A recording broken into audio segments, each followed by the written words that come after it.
Hey guys, and welcome back to the channel, and today we'll be discussing whether or not the Tiger Tank sucks. So the Tiger Tank is a interesting vehicle. You see, both sides of the debate can really vary in their opinions. One side you have people who are going to say this tank is the ultimate tank. It's Hitler's fist. It's the reason why the Third Reich succeeded in what they did for so long.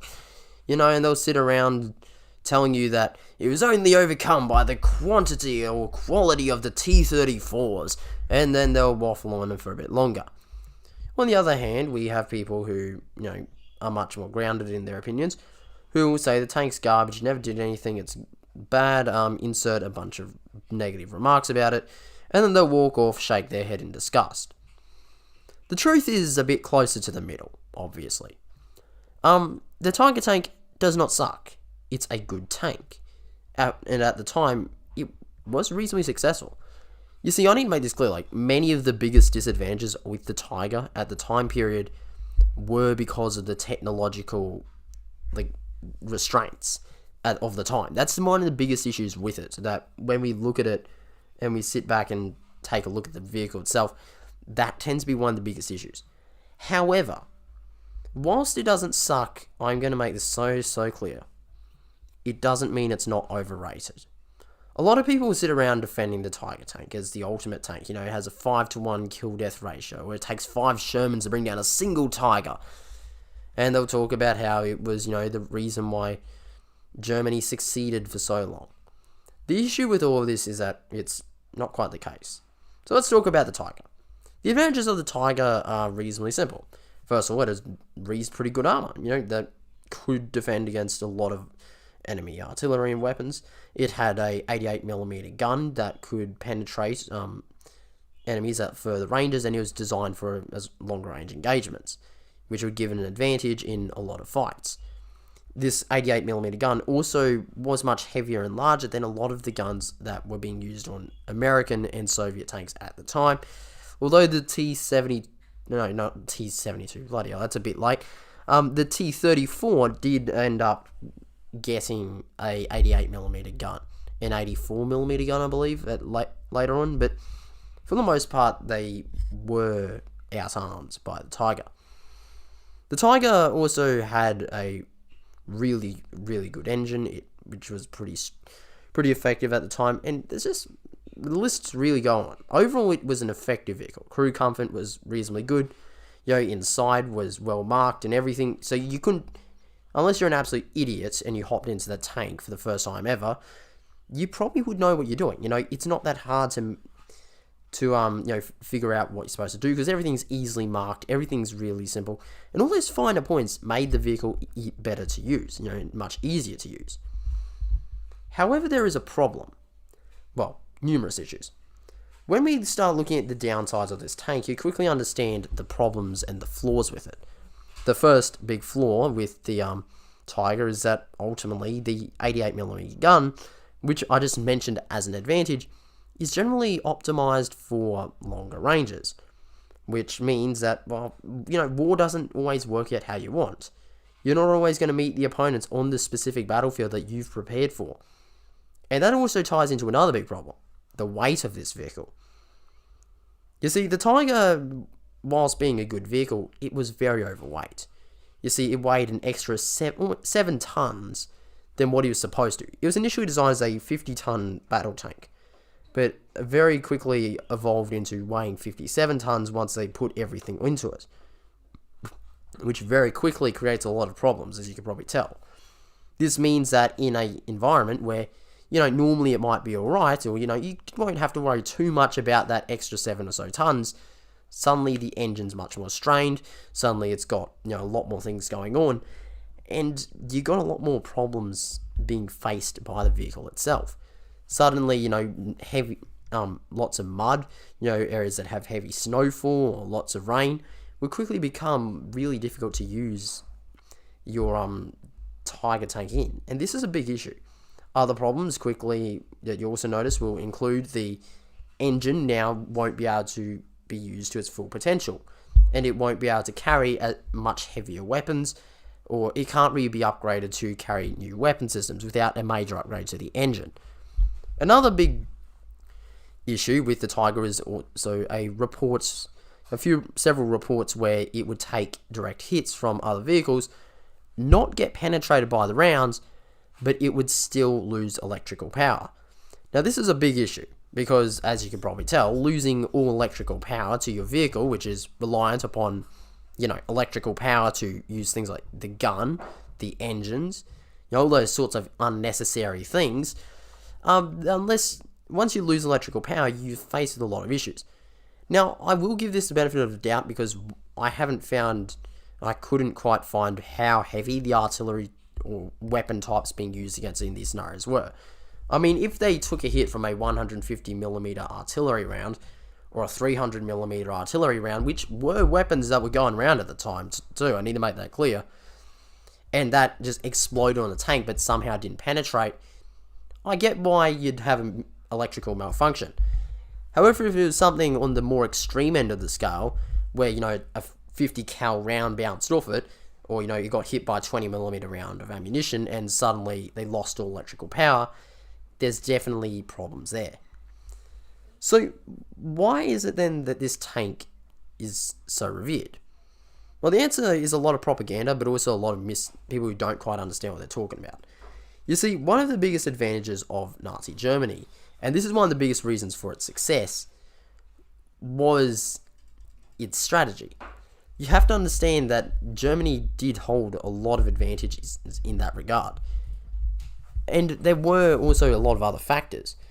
You see, it was pretty quick to get things, like it takes 5 Shermans to kill us argument, and then from a very basic bit of fact, and then turn that and twist it into a piece of propaganda that doesn't really hold any honesty or light to it. You see, this is something that we've seen throughout this whole conflict, and wars like Ukraine and that. Something occurs, and then suddenly someone's going to take that out of context, and they're inevitably going to manipulate into their narrative or their point of view. You see, this is what you got to understand. The 5 Sherman argument is one of the most common points for it. It takes 5 Shermans to destroy the Tiger, so therefore, it's the best tank, and insert a bunch of arguments that are for the Tiger. The problem is that it's not quite the case. You see, this is a fact that, yes, usually Shermans would work in groups of 5. But this isn't because they're afraid of the Tiger and it takes 5 Shermans to bring down a Tiger. This is just because Shermans and American doctrine meant that vehicles would work in groups. So, you wouldn't have an isolated vehicle. So if your vehicle came under fire, there'd be others to back it up. Another big issue is that when we talk about the losses, you got to understand the British did have some problems. You see, the British didn't actually take their losses in as you normally would think. See, the British, and as usual, did things a bit differently. Rather than counting all the destroyed vehicles, they break them into 3 groups. Vehicles that are undamaged or have minimal damage. Vehicles that will require brief repairs, they can be done in a day or 2. But then vehicles that will be like 3 or more days or destroyed, not there at the time counting, and all these various different issues. The problem is that that's obviously not how life works. You see, this 3rd group could include a vehicle that, is well and alive and well, but it's out going picking up troops or giving fire support. It's off carrying out an operation, or a couple of units are out covering soldiers on your left flank, or you're trying to push against an enemy machine gun post, or ammunition supply. That's what you're going to be doing. War doesn't wait for you to have a nap and go to sleep, wake up the next day, and then you're all refreshed. That's not what war is. War is all the time. It's 24/7. Obviously there are times where there will be a lull, but it doesn't mean that the war's over, and it doesn't mean that the fight's over. And this is the big thing that it doesn't take into account. You could be finding that you're losing, 20, 30 tanks, not because they've been destroyed, but because they simply were just not there at the time of the counting. Or a vehicle got lost, that vehicle's technically destroyed. Or your vehicle just has something wrong with the engine, or the oil got busted up. Well, yes, it's damaged, but it's not destroyed. And this is the big thing that a lot of people kind of get wrong when they discuss the Tiger. They always talk about how it takes 5 Shermans, or it takes this and this, But the thing is, it wasn't actually that superior. It was better than quite a few tanks at the time, but was it head and shoulders above the Allied vehicles? And was it this vehicle that would dominate the Allies whenever they came across it? Not really. So once we now got this out of the road, why is it that the Germans won? Or, well, they didn't win, obviously. But why was it that they made so much ground? Why did they end up being very successful? Well, the answer, like I said before, was doctrine, strategies. You see, Germany was impacted by this thing called the Treaty of Versailles. This was after World War One, where Germany effectively had to pay reparations and make up for the damage that was caused by the conflict. In this, they put themselves extraordinarily into debt, completely destroyed their economy. They had basically no military. They were allowed to have none. And the thing is, they were extremely humiliated by this. This is part of the reason why the gassing of the Jews in the Holocaust occurred, because they were the blame for the losses of that conflict were placed upon them and various other minority groups, which gave Hitler a unifying strength and let him take over. But basically, that's all just like social sciences and stuff. So that's not really particularly relevant to this point. The thing is, though, is that the Treaty of Versailles effectively took away Germany's ability to defend itself from a hostile attack. It took away its ability to be able to maintain a major military. And this would be a really bad thing. However, once they actually got their economy back, or, well, not really their economy back, but once they started producing vehicles and they got the stuff going, there was this problem.